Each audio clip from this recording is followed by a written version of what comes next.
Pamela Beach, who is an artist from Utah who takes commissions, and I'm going to ask her about all things commissions so she can give us her take on how to make it smooth and how to get started and any advice that she'd like to offer. So Pamela, tell us quickly just give us a little bit of a picture of your background and how long have you been creating and what do you do? And yeah. Okay. So I have been a painter most of my life.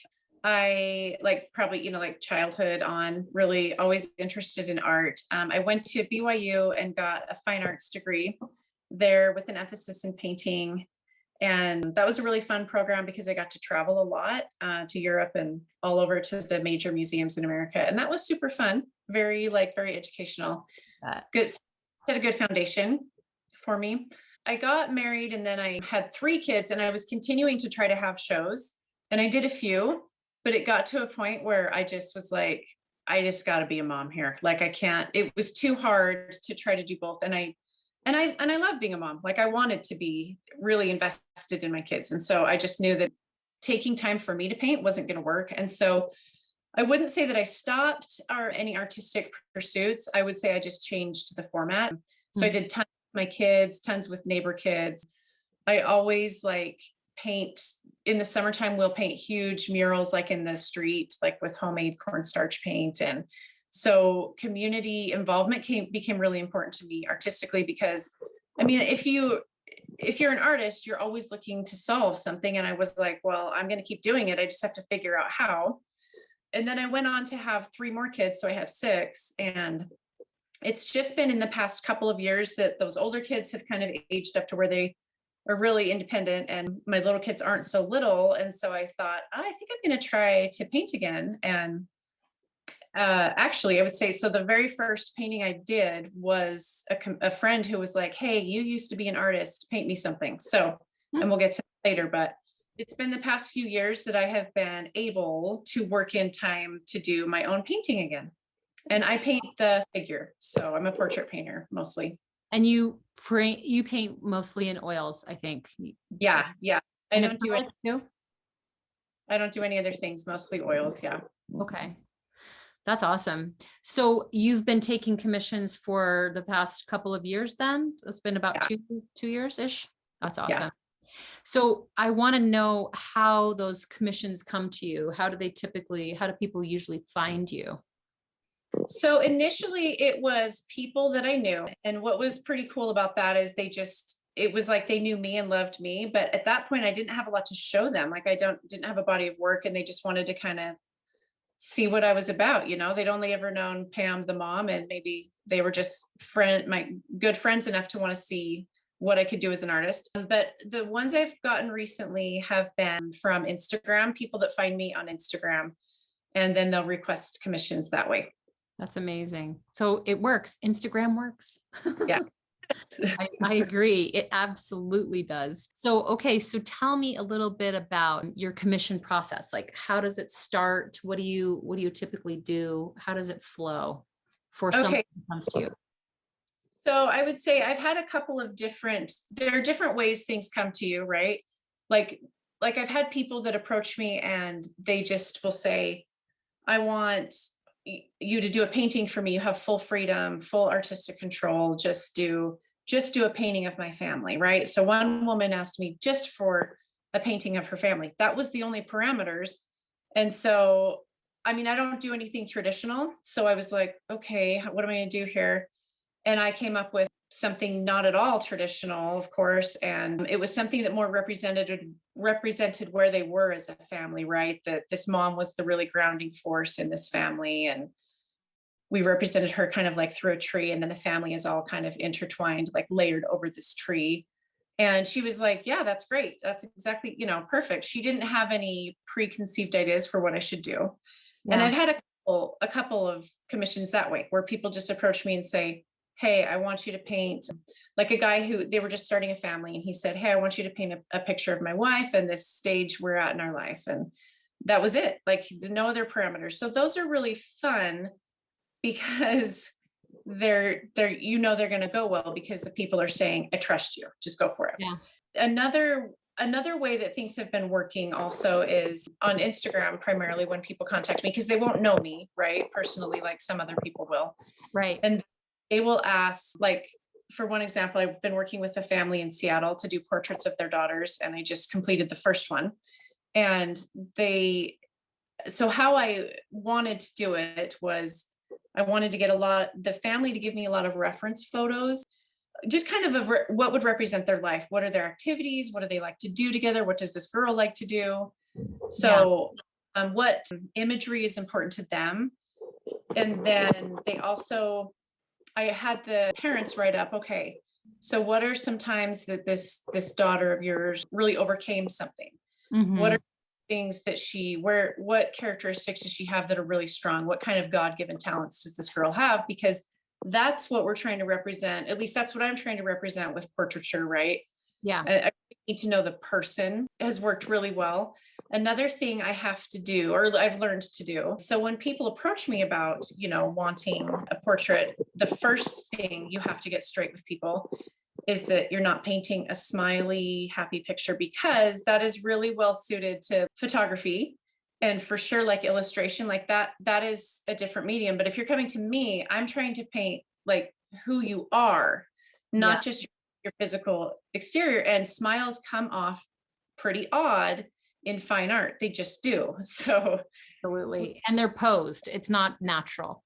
right, right. So you have to get them over that idea. And that is a challenge, because I've had people say, oh, then I probably don't want to use you, which is fine, right? Yeah. Because Go ahead. Find someone else. I'm not your girl. Yeah, yeah, it's like great. It's let's great. find now in this relationship if it's a bad fit. And that's kind of the first sifting for me is, Yeah. you know. And then the second thing I explain to them is that they are free to give me all the ideas they want in terms of imagery ideas, or they can request, maybe we like this pattern, we like these colors. They can tell me all of that they want. But at the end of the day, I am composing the elements. Hmm. So I have to choose what makes it into the final thing. I even compared it, like with one guy I was working with, I compared it to like a recipe. I was like, you can tell me that you like chocolate and lemon and steak and like tell me everything you like. That's fine. But I have to compose Right. the thing, and compositionally, every decision has to be mine. I can't take any direction from outside sources, because they aren't in my head. They don't know what I'm composing. And so I have to explain that pretty thoroughly too. And that's like the second sifting, right? Like Hmm. will Hmm. me take the elements I think I can implement into your painting, right? Right. Yeah. Yeah, or solve it how I need to solve it. Because you may give me some difficult idea, which I don't mind. I don't mind difficult ideas, but I have to choose how to solve it. So this would probably be a good time for the Brian Kirschisnik story. So I did have a woman approach me who wanted a painting, and as she described it, she wanted a Brian Kirschisnik painting, Yeah. you know, Yeah. and she wanted me to do actually something he'd already done. And I was like, well, and I wanted to educate her, but in a really kind way. And so I just said, so artists don't usually copy. Like, it's just not something most of us are going to do. And I'm not going to do it. That's his thing. I need to be good at what Pam does. And so Mhm. Yeah. you can be your concept that you want solved, and I will figure it out in my way. I can't do it in Brian Kirschisnik's way, because that would be a really watered down, crappy Brian Kirschisnik is what you end up with. You'd end up with something you hate. Yeah. So yeah, that's And one you thing. wouldn't like it either. I mean, not that Oh, when you talk to your clients, you want, or your collectors, you want it to be all about them. But of course, you wouldn't yeah. enjoy the process either. So No, they get something crappy. They just would get yeah. something good at all.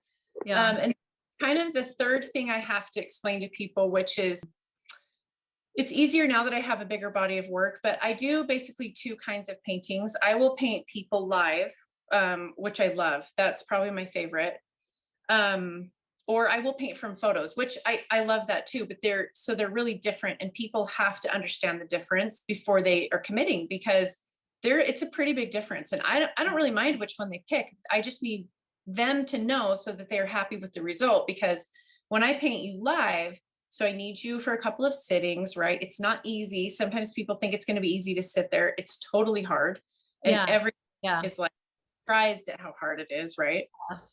Um, but you're going, and the likeness is going to be, it's going to be good because I don't struggle too much with that, right? But it's not going to be perfect, but it's going to be pretty good. Yeah. But so it's going to feel fresh. It's going to feel really, I don't know, Life, live. like it's kind of life in it. Yeah. I know what you're saying. It's going to feel great that way. Yeah. So I have a lot of work I can point people to. I can say, so these were done from life. So if you like kind of this style, right? But if they want me to work from a photo, which many people do, and that's fine, then I have to explain, okay, so we are going to get like a better likeness because I have more time to kind of noodle over the likeness, right? Yeah. But what's kind of fun for me too about painting from the photos is then I get to like kind of simmer in color ideas for longer and Yeah. imagery for longer. And so I just have to show them, I say, okay, so look here, look at the two differences. What do you like? Which paintings do you respond to? Because that's what you're going to like from me. Mm-hmm. So pick that way. That's So great. That's really great because then you can kind of you give them a little bit more of what to expect. You're setting up the expectation. That's awesome. right. Right. So, okay. So I'm wondering how you communicate with your collectors and your commission clients. How do you typically communicate with them? Okay, so pretty often they will contact me first on Instagram, or if they know me, then they'll text me or call me or something. What I do is I try to take it very seriously. I think it's very damaging for artists to not be organized in this way. I mean, you could be disorganized in a lot of other ways and get by, but you being a bad communicator is a big killer. And so I kind of right away, so if when someone contacts me, the first thing I do is kind of send them that I kind of have a typed up document that explains everything I just kind of told you, right? Yeah. And they can get more familiar with it. And then maybe about a week later, if I don't hear from them, I will contact them again and say, hey, did you get that? Does that make sense? Do you have any questions about it? Like, I would love to explain anything that you're worried about, or, you know. And pricing too on that sheet, on the information sheet. Do you give them a price? So that is something I'm working on because so pricing is really difficult. And yeah, I do. I talk about pricing because everyone wants to know, can I afford this? They want to know. That's one of the top questions. They want to know. And so I'm working out that's the kinks in that process that I have because right now what they ask for could take 12 hours or it could take 40. Yeah. And so I kind of tell them basically if I can get it done without like, I don't know, like maybe 15 to 20 hours, I'm going to charge you this much per hour. Now I'm actually changing that, but right now this is what I do. I say, okay, 15 to 20 hours, I'm charging you this per hour that I work on it plus materials. Yeah. And if it goes longer, then I'll come down a little bit hourly, not a lot, but a little bit. And I tell them that that's just part of it. I give them on timing and price. I kind of give a range. I don't give it total absolute because I tell them I just can't because of the nature of the process. And also, I mean, because you're trying to develop a relationship, if they trust you, they know you're not going to just jack up the hours just to make the money, which I'm not. Yeah. And I kind of tell them. And another thing I do, like as I work on a commission, is I write, okay, like drawing time, like I spent this much time. So like if they want to see it, like I can show them exactly like I spent this much time painting that shirt or, you know. That was what that was going to be another question I was going to ask because I was wondering if you track your hours and how much time it takes you to get your commissions done. Yeah, I do. Yeah. Okay, that's good. I do that too. And I've been taking commissions for about 6 years and I decided to base my pricing off of how long it typically takes me. So I just averaged the time.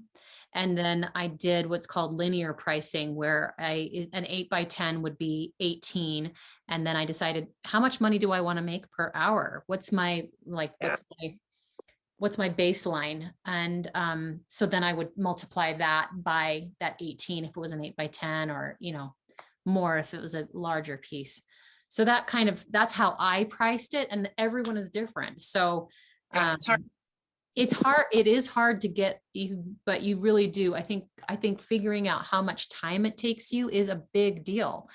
I Yeah, think that getting that organized is very important, because as artists, we kind of like to go with the flow, but I think it's important for us to know how long is it going to take us on average. Obviously yeah, there's those that take way longer, or those that take, that go faster because you're like in the flow. So that's how I do it. But it's interesting. I yeah. I'd be interested to find out how things go after you've been doing a couple more years under your belt. How you solve that problem is fascinating to me. Yeah, yeah. So, okay, so tell me what advice you would offer other artists who want to take commissions, or maybe they're getting started, or they're hoping to take commissions. What advice would you give them? I would say you need to really treat this. You need to treat these people like friends. They can't feel like that when they approach you that you're maybe like stiff and robotic and not that interested. Like you need to care about your art making first, but like super close second, like right next to it, is communicating with people, because I've just seen so many poor communicators lose so many opportunities, to the point where I like almost now believe it might not even be about how good of an artist you are. It might be how good of a communicator you are, because Yeah. I see a lot of people get things that maybe aren't even as good of artists as other people, but they know how to like respond to an email. So I would say I try to not be overbearing. I just more say, hey, you want this from me.